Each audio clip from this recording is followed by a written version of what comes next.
Yeah, Rob. Well, a few hours ago, just behind us where the old city is here in occupied East Jerusalem, a Palestinian, a 16-year-old, said to be from Isawiya neighborhood, also not far from here, was killed by was killed by the Israeli forces because he stabbed two border police officers.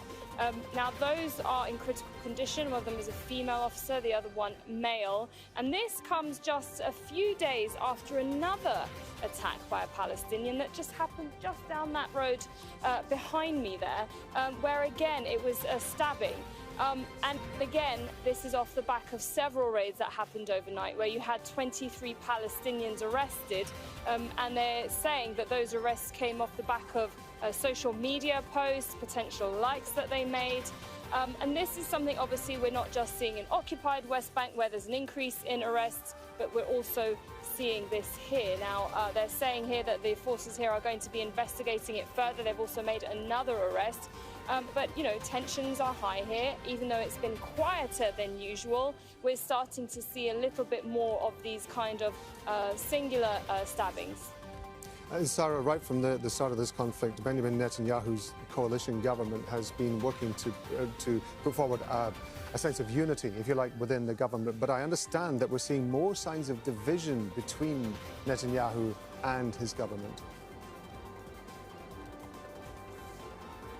Yeah, well, we had yesterday an incident where the heritage minister, a far-right minister within this coalition government, had made a comment on TV basically saying that one of the solutions to all of this was to nuclear bomb Gaza, which was incredibly inflammatory, and it resulted in him being told that he can't appear in the next meetings taking place in the cabinet, which is really redundant in a way because so a lot of those meetings are on hold. Prime Minister Benjamin Netanyahu had come out saying that the guy, basically what he said was a delusion. So here we are today, and more divisions. You have Israeli media reporting that Prime Minister Benjamin Netanyahu is saying that we should examine these anti-government protests that were held for months before this war that included Israeli reservists, army reservists, that also as part of their protest was that they wouldn't take part in upcoming training or being called up.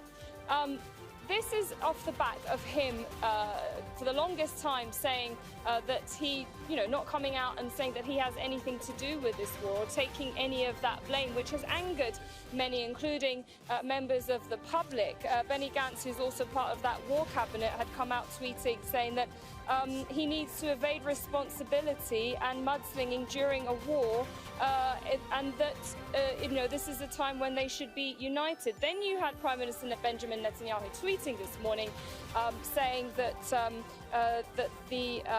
before the war, he said that he told his enemies they shouldn't make a mistake and underestimate him, and that we all stand together. We contacted his office and they said exactly the same thing. But this was said before, that he had alluded to the fact that this kind of weakness was showing rather a weakness in the military ranks, and that this would have been an opportunity for Hamas to attack on October the 7th.